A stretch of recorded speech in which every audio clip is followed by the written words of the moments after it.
দেখো, আজকে আমি তোমাদের অনেক সময় কি হয়, আমাদের ভাজা মাছ অনেক সময় বেড়ে যায়, হয়তো লাগলো না সেদিন অতগুলো। এবার সেই মাছটা, বাসি মাছটা কীভাবে রান্না করলে ভালো লাগবে? মাছ তো আর ফেলে দেওয়া যায় না। তাই আমি তোমাদের আজকে আগের দিনের মাছ, যদি ভাজা মাছ থাকে, সেটা কিভাবে করলে ভালো লাগবে। দেখো, আমার এই মাছগুলো ভাজা ছিল। আমি এই মাছগুলোকে আবার একটু তেল দিয়ে ভেজে নিয়েছি। আর এদিকে ফ্রাইং প্যানে কালো জিরে আর পেঁয়াজ আর বেগুন একসাথে, আলাদা করে দিইনি, একসাথেই পেঁয়াজ আর বেগুন কেটে আমি নুন হলুদ দিয়ে ভাজা করছি। এর মধ্যে একটু জিরে গুঁড়ো দেবো, আমি এখনও দিইনি। বেগুনটা একটু ভাজা হলে তারপর দেবো। আর দেখো, আমি টমেটোটাও, গোটা টমেটো দিয়ে দিয়েছি। হ্যাঁ, এবার তুমি দেখো আস্তে আস্তে কীরকম মজে যাবে, এরপরে দেখতে থাকো। এবার আমি একটু নুন দিয়েছি, হলুদ দিয়েছি, এবার আমি একটু জিরে গুঁড়ো দেবো। দেখো, বেগুনটা কিন্তু আমার জিরে গুঁড়ো, নুন, হলুদ, কাঁচা লঙ্কাও আমি দিয়ে দিয়েছি। আমি এটা কাঁচা লঙ্কা দিয়েই করবো। তোমরা যদি বেশি ঝাল খেতে চাও তাহলে শুকনো লঙ্কার গুঁড়ো দিতে পারো। তা আমরা হালকা ঝাল খাই। দেখো, টমেটোটা একদম নরম হয়ে গেছে। আমি টমেটোটা এখানেই ভেঙে দিলাম। আর বেগুনও আমার সুন্দর নরম হয়ে গেছে।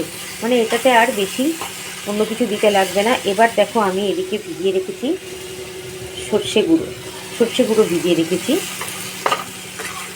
তোমাদের সর্ষে যদি ভালো না লাগে স্কিপ করতে পারো।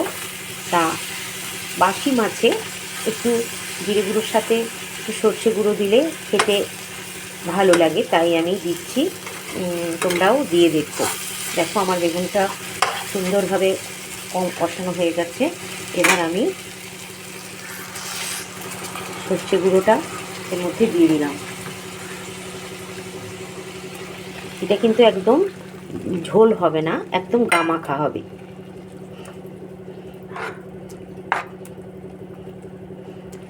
এবার ফুটে উঠলে তারপর আমি মাছটা দেব। দেখো, যেই একদম টকবগিয়ে ফুটছে, আমি মাছগুলো দিয়ে দিলাম।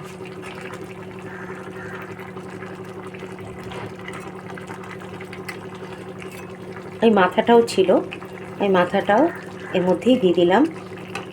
খেতে খুব একটা খারাপ লাগবে না। বাসি মাছের বেগুন দিয়ে ঝাল।